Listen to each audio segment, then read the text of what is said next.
Bienvenue sur les podcasts du collectif Voix libérée. Bienvenue, aujourd'hui on se penche sur des documents qui décrivent une initiative assez forte appelée Voix libérée.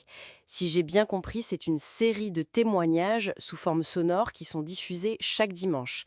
Et derrière ça, il y a un objectif qui semble très clair, non? Oui, l'idée, c'est vraiment de briser un silence pesant autour des violences sexuelles dans l'Église catholique. En fait, de donner la parole aux victimes.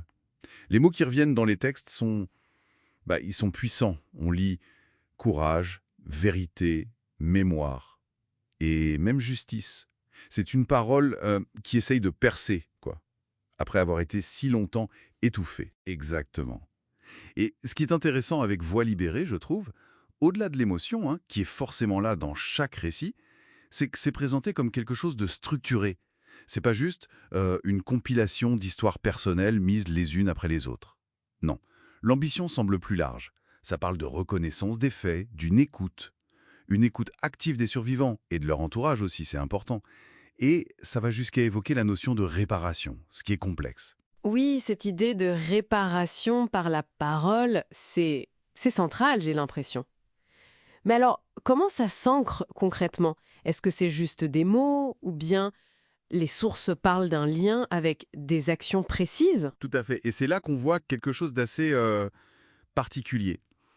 L'initiative est clairement liée, en fait, aux démarches du diocèse de Tours. Il y a ce site web qui est mentionné, église37.org. Bon, ça centralise des infos. Et puis, de façon plus symbolique, il y a eu l'inauguration d'une plaque commémorative à Tours. Et ce lien-là, il est crucial. Parce qu'il suggère une tentative, bon, au moins au niveau local, de connecter la parole individuelle qui se libère et une forme de reconnaissance par l'institution. Une reconnaissance tangible. Ah oui, d'accord. Et ça, c'est souvent un pas difficile à franchir pour ce genre d'initiative. Je vois. Donc on essaye de jeter un pont, quoi, entre le témoignage très personnel et en engagement, même symbolique, de l'institution. C'est intéressant ça. Mais en même temps, la façon dont chaque diffusion est présentée, on parle de rencontres, de fragments d'histoire, de pas vers la reconstruction. Ça nous ramène toujours à l'humain, non? Presque à l'intime. Comment ça s'articule ces deux niveaux? Ben, c'est un équilibre. Délicat sans doute. Et probablement voulu. Ces termes rencontres, fragments, ils insistent sur la dimension très personnelle, souvent très douloureuse du témoignage. Chaque récit est unique, c'est une histoire, un parcours de vie marqué. En utilisant ces mots, on respecte cette singularité et aussi le cheminement vers une possible reconstruction. Et on sait que c'est un processus long, compliqué, jamais linéaire. Ça évite peut-être de réduire la parole des victimes à un simple cas dans un dossier plus large. Il y a une tension, là, c'est sûr, entre l'histoire personnelle et l'histoire avec un grand H, ou l'histoire institutionnelle. D'accord. Donc, si on devait résumer un peu ce qu'on retient de ces sources, Voix libérée, c'est cette plateforme chaque semaine qui donne une voix, une écoute publique à des témoignages essentiels sur les violences dans l'Église. Une parole accessible avec ce but affiché, lutter contre l'oubli. Oui, et cette formule, contre l'oubli, elle est très très forte. Elle pose directement la question de la mémoire collective. Comment on construit cette mémoire face à des traumatismes qui sont à la fois très intimes, personnels, mais aussi institutionnels, systémiques?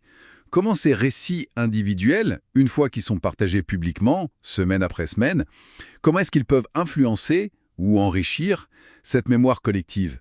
Est-ce qu'ils peuvent vraiment empêcher que le silence, ou disons une version un peu édulcorée des faits, ne reprenne le dessus?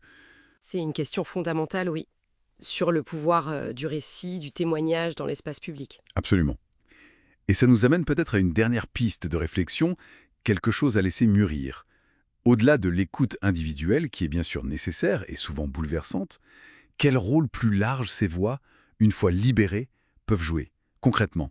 Comment est-ce que cette accumulation de témoignages peut vraiment peser sur les changements nécessaires, sur la responsabilisation et surtout la prévention au sein des institutions? Et puis, quel écho ça peut avoir dans la société en général, sur notre façon à tous d'aborder ces questions de violence, de mémoire? Voilà, c'est une question ouverte. Ce podcast a été produit et réalisé par le collectif Voix libérée. Pour nous écrire, partager ou témoigner, adressez-nous un mail à pecantores37@gmail.com. Parce que nos voix comptent. Parce que le silence n'est plus une option. Parce que la mémoire exige justice et vérité.